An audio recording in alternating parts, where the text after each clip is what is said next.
Matt, so on that, what mechanism does U.S. think could be put in place to improve the lawlessness, to improve the law and order in Gaza to allow aid distribution? Is there anything specific you guys are talking about? Let me answer it two ways. One is in the short term. As I said, we are working through this with the UN and the IDF and other COGAT and others inside the Israeli government. Some of this is the measures I just talked about, and there are other things that I don't want to get into from here because they're the subject of conversations with those two parties that I don't think should be made public.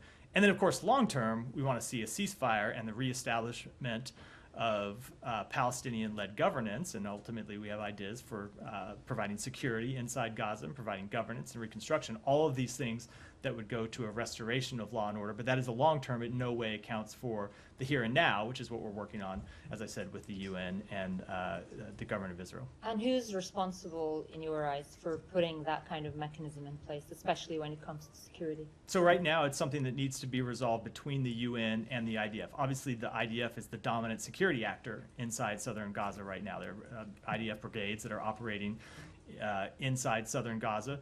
The UN is the humanitarian implementer who is carrying out the delivery of humanitarian assistance. So they need to be able to work together to resolve this security situation. And is this the best option right now for U.S. government to improve distribution and to get in more aid into Gaza? The best option is to get a ceasefire. That is the best option. Yeah, the best option is to get to a ceasefire and end of hostilities. So we're talking about in the meantime. I'm wondering if there are any other avenues that you are pursuing, or is this the main one? This is the main one. There is no substitute for the land route aid coming in through Kerem Shalom. Obviously, we've been able to supplement aid coming in through the ground at times. We've been able to supplement it through the pier, and we've been able to supplement it at times through airdrops, but those are supplements. The main delivery route needs to continue to be through gates into Gaza. Right, and final thing is, and I've asked whether this is the main thing and this is your best option, because you must have seen IPC's update. It now talks about nearly 500,000 people are facing the most severe form of starvation. And they say clearly that after some slight improvement, there is renewed deterioration after Israel has started its Rafah offensive. So, how is the U.S. going to remedy this situation? And help us wrap our heads around the fact that how are we still in this situation 8 months into this war?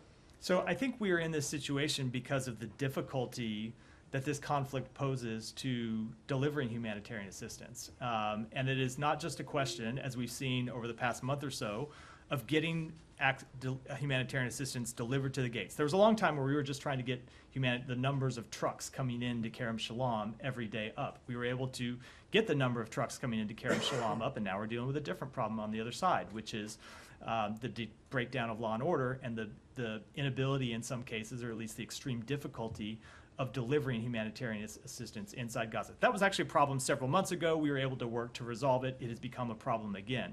So these are always problems that pop up that we are trying to resolve, which is why I say, and this is something the IPC said in their report today, which is the only real way to fully resolve these challenges is to get a ceasefire. You can work to deal with problems as they pop up, but I think our experience shows us over the past 8 months that to fully get the amount of humanitarian assistance into Gaza and then delivered to the people in Gaza who need it, we need to see a ceasefire. Another thing I want to say about the IPC report, though, obviously it confirmed what we all know and what we've been dealing with for some time, is that the humanitarian situation on the ground is extremely dire. That's why we have been so incredibly focused on alleviating that situation.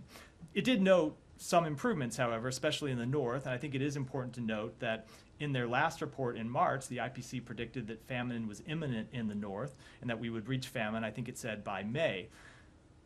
The United States government intervened and did a lot of work to get Erez Gate open, Zikim open, to get Ashdod Port open, to get humanitarian assistance delivered into the north, and that has happened. Now, the IPC assessed today that that prediction ultimately did not bear true, and I think you have to assess it's because of those efforts to get humanitarian assistance, which is in no way to declare that the job is finished. Of course, the work remains ongoing. The situation is still incredibly dire.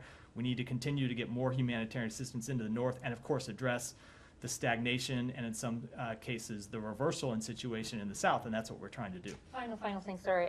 Did you get any specific assurance from Israeli Defense Minister Yoav Gallant towards this end yesterday? So I don't want to speak to the specifics of it, but I can tell you that we went through a number of specific things that we want to see resolved when it comes to the humanitarian situation, and got assurance to continue to work on those, and we'll follow through with the government of Israel in the coming days.